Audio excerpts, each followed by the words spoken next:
The apartment was ridiculously cheap, especially for this neighborhood. That should have been the first red flag. The second was the contract. The landlord insisted it had to be signed after sunset. I was desperate. So I told myself it was just an eccentricity. My name is Victor, and I moved in during a downpour, convinced that the night hides mistakes better than daylight ever could. The landlord was a ghost.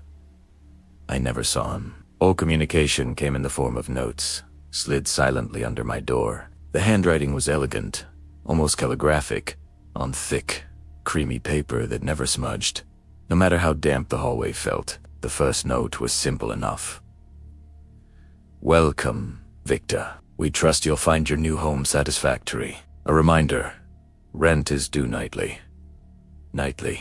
I laughed it off as a typo, a strange joke. But the next morning, I woke up with two small, precise wounds on my wrist. They were perfectly clean, surrounded by a faint red mark, but entirely painless. I was confused, a little unnerved, but I wrote it off as a spider bite, or maybe scratching myself in my sleep. Then, the second note arrived. My apologies for the inconvenience.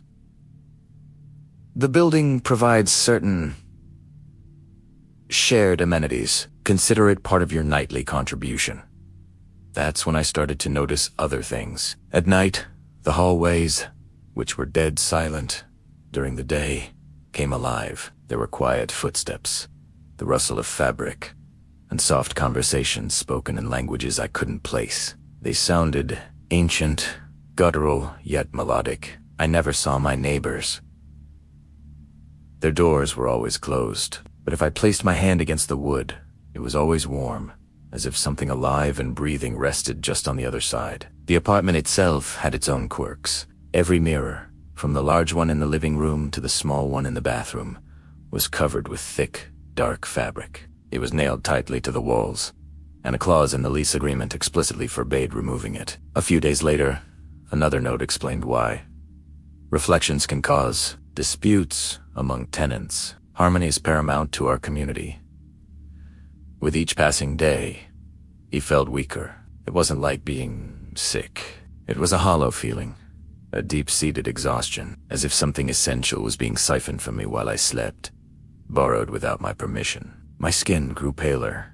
My eyes looked sunken. The nightly rent was taking its toll. One evening, I braved the laundry room in the basement. A woman was there, folding clothes with practiced, graceful movements. She looked up and smiled, but she didn't show her teeth. Her lips just stretched wider across her face. "New tenant?" she asked, her voice a low whisper. I nodded. "How long is your lease?" she inquired, her eyes glinting. 1 year, I replied. Her smile stretched even further. "Ah," she whispered, leaning closer. "Then soon, you will be fully furnished." I didn't understand what she meant, but a chill ran down my spine that had nothing to do with the damp basement air. Further back, a door was marked private, but it stood slightly ajar, breathing a cold draft upward, like the building itself had lungs. I peeked inside. The air was frigid. Below a short flight of stairs, the walls were lined with framed contracts. Just like me. Dozens of them. Each was signed in different ink. Some were a faded brown, others a deep, almost black red. On many of the contracts, the names of the tenants were scratched out, with new names written beside them, over and over again. It was like ownership was being transferred, slowly, carefully, from one soul to the next. That's when he finally appeared. T landlord. He stood at the top of the stairs, a tall, pale figure in a dark suit. He didn't blink, not once. Curiosity is an expensive commodity in this establishment. "Victor," he said, his voice smooth as silk but cold as the grave. "I see you've discovered our archives." He gestured to the contracts. "The blood," he explained calmly, "is merely the down payment. It is only the beginning of what our tenants eventually offer." Panic seized me. I turned and ran, scrambling up the stairs and back to my apartment, slamming the door shut. I had to get out. I threw myself against the front door of the building, but it wouldn't budge. It was sealed as if it were part of the wall. The windows were no better. I looked out, but the night sky was wrong. The stars were fixed. The moon was a painted prop. It never changed. Leaving so soon, the landlord's voice was right behind me, though I hadn't heard him approach. This is a binding agreement. You see, Victor, my kind doesn't hunt anymore. It's so inefficient. We manage. We lease. We collect sustainably.